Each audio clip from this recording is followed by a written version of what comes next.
This is 99% Invisible. I'm Roman Mars. The future of architecture is the future of the human race. The two are one. If humanity has a future, it is architecture. That is architect Frank Lloyd Wright, who never shied away from making grand statements about architecture. Or himself. I've been accused of saying I was the greatest architect in the world, and if I had said so, I don't think it would be very arrogant. Wright believed that the buildings we live in affect the kinds of people we become, the tastes we have, and the comforts we seek. And he said that he could rebuild the entire culture of the United States. He claimed that he could change the nation by changing its architecture. I did say that, and it's true. It's amazing what I could do for this country. And a big part of his plan, his philosophy, his proposed building system was called Usonia. That's reporter Avery Trufelman. And if you're like, Usonia, what's that? Well, listen to part 1 of this story. That's the last episode of the show. This is part 2, and it'll make a lot more sense after part 1. But to summarize, Usonian homes were simple but beautiful custom homes designed to exist in harmony with the natural landscape around them. Wright had hoped to make these homes inexpensive enough to be affordable for middle and working class Americans. The first Usonian home cost $5,500, about $85,000 today. Wright built it for journalist Herbert Jacobs and his wife Catherine in Madison, Wisconsin in 1937. And many would come after it, though none managed to be as inexpensive as the first one. But there are Usonian houses in Alabama, California, Illinois, Massachusetts, Virginia, Pennsylvania, and beyond. The house that Herbert Jacobs built was the first of the Usonian houses. Usonian, a Wright word meaning the United States as it ought to be at its democratic zenith. Nowadays, Usonian houses may be seen the country wide. You don't need a guidebook. You'll know when you see one. Long, low, part of the very earth. You can practically hear the house boasting, designed by Frank Lloyd Wright. But that old-timey announcer actually doesn't have it quite right. They're not all designed by Frank Lloyd Wright. Towards the end of his life, Wright would become preoccupied with large commissions, things like the Marin Civic Center and the Guggenheim. He would have less time to focus on his vision for Usonia. But Wright's ideas about living in harmony with nature, using organic materials in a modern way, and creating affordable, democratic housing had inspired a new generation of architects. So much so that they would go on to found an entire community based on Wrightian principles. Turn right onto Usonia Road. Nestled in leafy hills near Pleasantville, New York, about an hour north of Manhattan, is a little village called Usonia. All the homes have low, flat roofs. They're tucked away into the trees, so you can hardly see them on lush summer days. It almost looks like some sort of Star Wars planet, fit for suburban Ewoks. There's no big welcome sign, no gift shop or leaflet, but in the middle of the community, there is a plaque. Usonia Homes, a cooperative, was founded in 1944 by idealistic young families to pursue the dream of owning a modern, affordable home in the country following World War II. The cooperative was started by a couple of Wright disciples who had studied at Frank Lloyd Wright's school, Taliesin, most notably a man named David Henkin. And although Wright would be involved with the project, it was Henkin who guided it. As the plaque says, this land was acquired in December 1946, and in April 1947, Frank Lloyd Wright, the supervising architect, sent the unique site plan. The site plan put 40-some houses on circular properties without fences so that the property boundaries would flow into each other. Homes wouldn't be on little square plots with white picket fences. David Henkin and his family looked for other similarly minded people who could come and join their community and invest in it. And among those idealistic young people was Roland Risley. He and his wife had just been married in 1950. We had no money, we had no children, we were both only children. We wanted to plant our roots and start a family. And we heard from a friend that there's a community in northern Westchester that's building affordable homes supervised by Frank Lloyd Wright. This building project had a communal mortgage. They would pay for the houses together on land they all owned. It's a cooperative. Let's take a look. Curious. And we came up here, and there were already 10 or 11 homes that were nearing completion or beginning to be occupied. We were welcomed with open arms, and the enthusiasm of the people who were here and talking about their project was infectious, and we were hooked. We decided that we'll join the community. But it wasn't all a big romantic adventure. It was a real risk. First it was radical. It's not, these days it's called mid-century modern, but the architecture then was radical. Meaning these homes were so strange looking to the larger world that the people who chose to live in them were seen as radical. And in some ways they were. Some of them were lefty Jews from the Bronx with socialist ideals about land ownership. The true cooperative that we were was radical. True cooperative in the sense that no one owned their house? Right. Yes. Also, this was a financial risk, since the houses were not as cheap as they were supposed to be. The supposed $5,000 cost, well, it turned out it was not a realistic number. During and after World War II, materials and labor became more expensive, and the building of Usonian homes involved special skills and custom fixtures, and the houses ended up being double or triple their price estimates. The Risley's house was over $20,000. But the members of Usonia would not be deterred. We were determined to go forward with this. We were all very optimistic. People would come occasionally to see these houses under construction. You got to come and see Insania.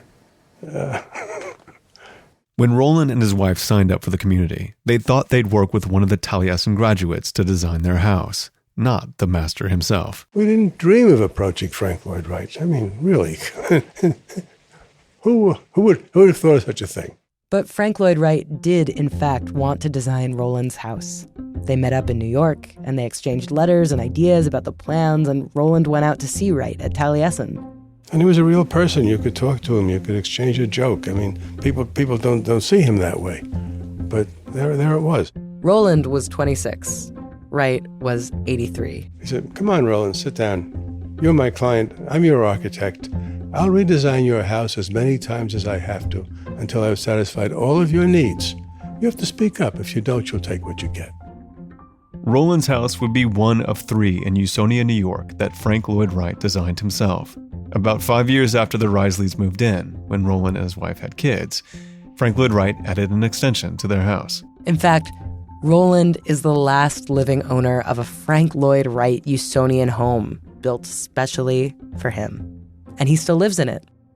I came to realize after some years living here that there had not been a day in my life when I didn't see something beautiful. Even the terrible days that occur in every life. The house is completely Usonian, with a simple carport and sumptuous wooden walls that almost glow, and one big main room and a tiny kitchen. It almost feels like you're outside because it has these big glass windows with long roof overhangs to draw the eye out towards the thick forest of trees just outside. I think that it has had an effect on me in many ways. The neuroscientists say that kind of sense reduces stress and is good for your emotional health. And maybe good for physical health too. I'm 92 years old. I'm in pretty good shape for 92. Also. And I attribute that partly. I mean, who knows? I'd like to attribute that to experience beauty around me for most of my life, which is quite remarkable.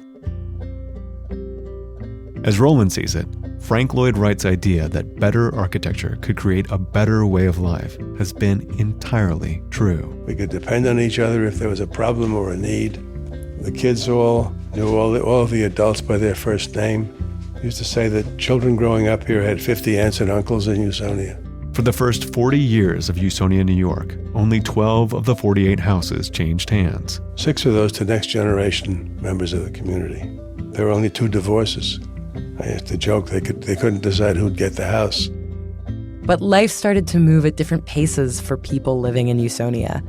Suddenly, they weren't all new young families. They were all groups of people in different phases with different needs. And when it was time for homes to change hands, prospective buyers were thrown off by the cooperative nature of the village. In the first decades of Usonia, members didn't own their homes. We decided very reluctantly to grant title to the individual home sites to each member while retaining all of our common land as a cooperative. And that made a big difference. Suddenly people were more willing to look at But if you're not Roland Reisley and your house wasn't custom built for you by Frank Lloyd Wright himself, the Usonia houses can be a bit of an adjustment. Today, most of the homes in Usonia, New York have been expanded. Any and all new additions have been built in a Usonian style, using local materials, flat roofs, big glass windows, and Wrightian sensibilities. They have to be built that way. While the outsides are not landmarked, they are governed by the Board of Usonia. The insides are not at all. This is Evan Kingsley. He's one of the newcomers to Usonia. Relatively. He's been there since 2003. But I think for the most part, those of us who have chosen to move here are really sensitive to the aesthetic of the interior. But there's one specific part of the interior that has changed in a lot of the Usonian homes. We've completely redone the kitchen. As was the case in most Usonian homes, the kitchen in Evan's home was this little alcove, very efficient and very, very tiny. Wright never realized that the whole family might actually want to hang out in the kitchen. Nowadays, it's as much a place to gather as the living room or the dining room. Evan has added new tiling and appliances and expanded his kitchen, but not by much. Well, we bumped that wall out by taking some closet space away, and we gained, I don't know, maybe 10 inches there. That's all that we gained in doing that. There are a smattering of Usonian homes throughout the United States, some designed by Wright and some by his apprentices, but all following the same basic principles. And like Evan Kingsley's home, many of these other Usonian houses are hard to modify, because they're often governed by boards who are trying to preserve them as historic pieces of architecture. And also, the owners themselves want to make sure they keep within the principles of the house. You have X number of cabinets. You don't have cabinets up at the top. They weren't put there. And if you could add them, you would violate the principles. There's no Frank Lloyd Wright police who come around and look and see if you change That's the what inside. we joke about, but there isn't. That's Betty and John Moore. They live in Wisconsin in the house called Jacobs 2. It's the second Usonian house that Wright designed for that journalist, Herbert Jacobs. Yeah, well, you want to make sure that you can adapt to the house because it's not going to adapt to you. You aren't going to change it much. Like most Usonian homes, Jacobs 2 had a carport, big windows, an open plan, and concrete floors with a heating system in it. The floor's nice and cool now, so. But in the winter, you come downstairs with bare feet. And it's nice and warm. I mostly wanted to play that clip because I love how Betty and John actually complete each other's sentences. Betty and John's house needed a lot of attention, which is why it was on the market for 4.5 years before they bought it. Oh, everybody wanted to look at it. It was a curiosity, but nobody wanted to live here. They're really not for everyone. The reason they sit on the market sometimes for so long is because people consider them difficult to live in. That's John Eifler, an architect in Chicago who has restored a number of Wright houses, including Usonia 1. In order to preserve them, you sometimes have to modify them in order to make them more livable. But even experts like Eifler have a tough time keeping track of how many Usonian homes exist. So how many are there? I don't know. I have no idea. I've heard numbers ranging from 27 to 140. It all depends on your definition of what an authentic Usonian house is. You could consider Usonia a period in Frank Lloyd Wright's life, a period in American architectural history, which would include the houses by the apprentices, or just a general architectural style. Depending on your definition, the number of Usonian houses continues to grow. In 2013, a new Usonian house was built on the campus of Florida Southern College. It was a design of Wright's from 1939, but constructed 74 years later, all according to Wright's plans and principles.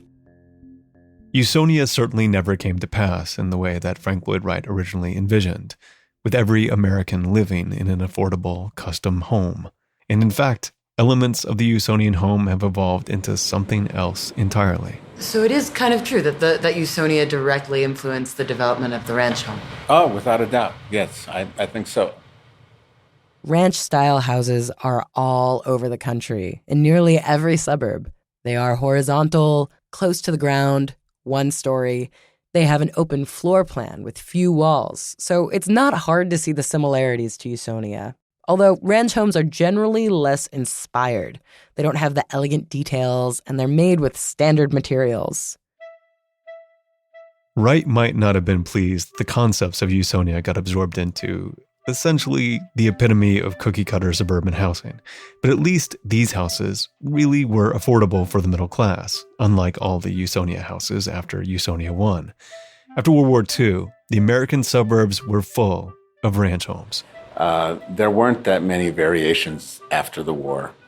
And the suburban ranch home was pretty much it. I mean, that unless you were living in some humongous mansion or something, everyone was living in, ranch homes in suburbia. It was a very prevalent form of housing. Frank Lloyd Wright died in 1959 at age 89, 3 years after finishing Roland Reisley's house in New York. He died having created an American style for home building, a way in which natural wood, bricks, and masonry are used in a simple, modifiable way. A way that is cozy, stylish, organic, and honest. His influence is there where you see lots of wood and stone, and where you see big open floor plans, where homes are oriented to the sun or away from the street, where you see a structure built into a hill instead of on top of it, connected and responding to the landscape. And yes, whether he would have liked it or not, Frank Lloyd Wright's influence can be found in ranch homes in the suburbs and in the details of all kinds of homes, all around us in ways Wright never imagined. Usonia lives on.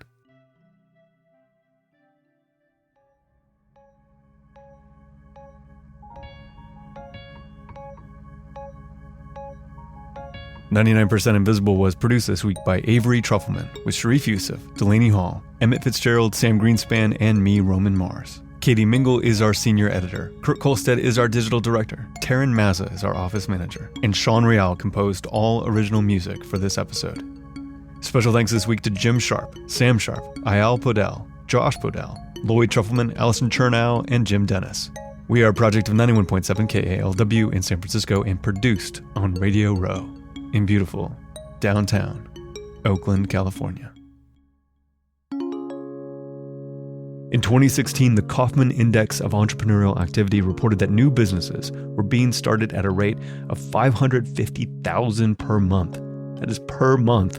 The working world is changing, and our friends at FreshBooks believe that 2017 is exactly the right time to follow your instinct and become your own boss. FreshBooks makes ridiculously easy-to-use cloud accounting software for self-employed professionals.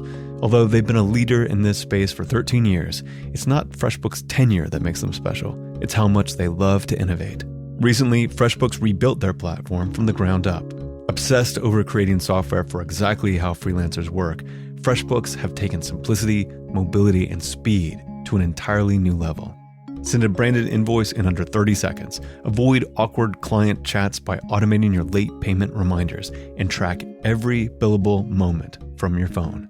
This is really only a fraction of what FreshBooks can do, and they want you to see more. To claim your 30-day unrestricted free trial, just go to freshbooks.com/99pi and enter 99pi in the How Did You Hear About Us section. Support is provided by Squarespace. It feels like it's been 2017 for months, but it's only February. The good news is that there's still lots of time to make your next move with a beautiful website made with Squarespace. They have very pleasing, award-winning templates for your website and online store that just work and look good. There's nothing to install, patch, or upgrade ever. It's really simple. But if you need any help, Squarespace provides kind, extremely non-judgmental 24/7 customer support.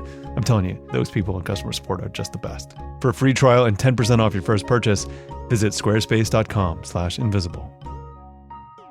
This show and Radiotopia from PRX are supported by our donors who will always pass a coin check. The Knight Foundation and MailChimp, celebrating creativity, chaos, and teamwork. One of the vanguard shows in the Radiotopia tribe is The Heart. It's all about love and intimacy and how those two things intersect with our lives.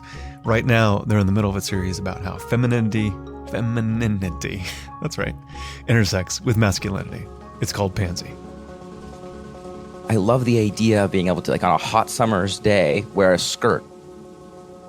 If I want to wear a big chunky necklace one day, I will wear it. If I want to paint a nail, I'll do it. If it were socially acceptable for me to wear eyeliner, I would absolutely wear eyeliner.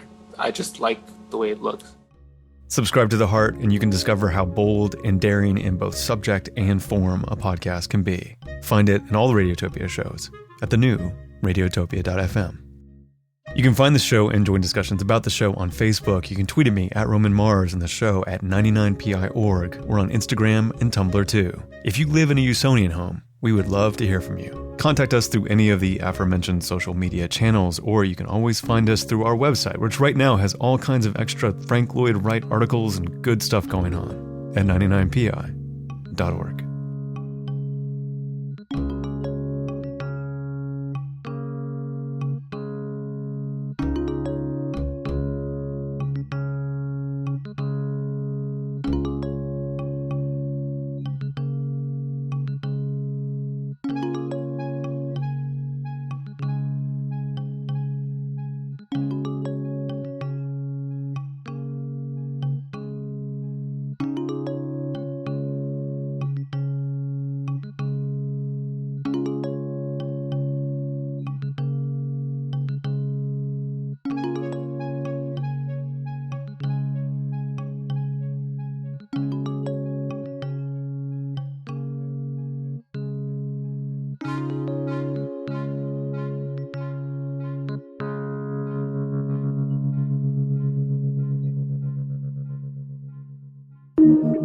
Radiotopia.